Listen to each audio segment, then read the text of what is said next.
Bible की कहानी में राजा सुलेमान इज़राइल का सबसे बुद्धिमान शासक था। और इब्रानी पवित्र शास्त्र की 3 पुस्तकें उससे जुड़ी हुई है, नीति वचन, सभोपदेशक और श्रेष्ठ गीत। वे सुलेमान की बुद्धि की विरासत को हम तक पहुंचाती है, परंतु एक आश्चर्यजनक रूप से। बिल्कुल, तो आइए बात करते हैं कि सुलेमान की पुस्तकों को कैसे पढ़ा जाए। अच्छा, तो सुलेमान की बुद्धि की वास्तव में सराहना करने के लिए हमें अदन की वाटिका में लौटना पड़ेगा, जहाँ परमेश्वर ने मनुष्य की अर्थात नर और नारी की रचना की थी। हाँ, आदम और हवा। और परमेश्वर ने उन्हें अधिकार दिया कि वे आत्मीयता और प्रेम के साथ संसार पर एक साथ मिलकर प्रभुता करें। सृष्टि के राजा और रानी पर राज्य करने के लिए जरूरी है कि आप बुद्धिमान हो, और मनुष्यों के पास यह विकल्प है कि वे बुद्धि को कैसे प्राप्त करें। हाँ, वे या तो परमेश्वर की बुद्धि के अनुसार जी सकते हैं जो उन्हें जीवन तक पहुंचाएगी, या वे स्वयं अपनी दृष्टि में बुद्धिमान हो सकते हैं। और वे यही चुनते हैं। वे भले और बुरे के ज्ञान को अपने हाथों में ले लेते हैं, और तुरंत ही पुरुष और स्त्री के बीच की आत्मीयता भंग हो जाती है। वे अपने शरीरों को एक दूसरे से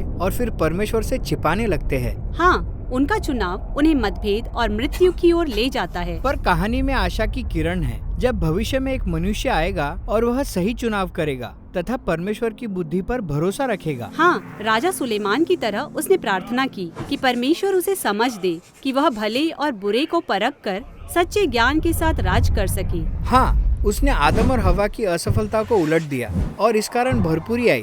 सुलेमान के दिनों में प्रत्येक इजरायली अपने ही फलदार वृक्ष के नीचे शांति से बैठता था। ओह, ऐसा लगता है जैसे वह अदन की सृष्टि कर रहा है। हाँ, थोड़े समय के लिए, लेकिन फिर सुलेमान असफल हो जाता है। उसने दूसरी जातियों की सैकड़ों स्त्रियों से विवाह किया और उन्होंने उसके मन को बहका दिया कि वह उनकी देवताओं की ओर फिरे। और यहाँ से इज़राइल को आत्मविनाश की ओर ले जाने वाले लंबे पतन की कहानी शुरू होती है। इसलिए जब हम सुलेमान की पुस्तकों की ओर जाते हैं तो हमें आमंत्रित किया जाता है कि हम उसकी सफलताओं और असफलताओं से बुद्धि प्राप्त करें। समझ गई। तो आइए नीति वचन से शुरू करते हैं। ठीक है। नीति वचन की पुस्तक उन सैकड़ों छोटी छोटी यादगार कहावतों के लिए प्रसिद्ध है जो हमें परमेश्वर की बुद्धि के अनुसार जीवन जीने की शिक्षा देती है। जैसे, तू अपनी समझ का सहारा न लेना, वरन अपने संपूर्ण मन से यहोवा पर भरोसा रखना। नीति वचन में अपनी बुद्धि के बजाय परमेश्वर की बुद्धि के अनुसार जीने को ही परमेश्वर का भय मानना कहा गया है।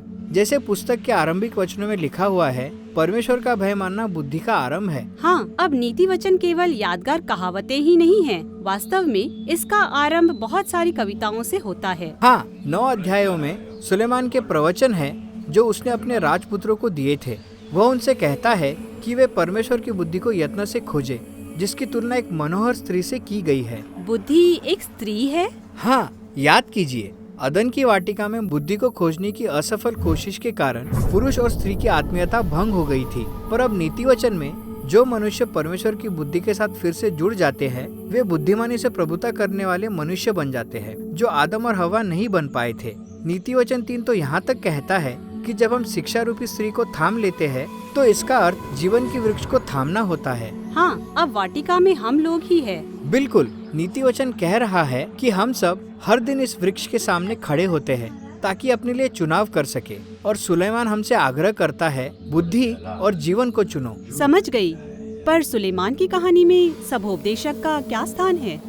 अब इस पुस्तक में ऐसा प्रतीत होता है कि जैसे हम सुलेमान से उसके जीवन के अंत में मिल रहे हैं, क्योंकि वह कुछ गंभीर विचार पेश कर रहा है। हाँ, जीवन हेवेल है।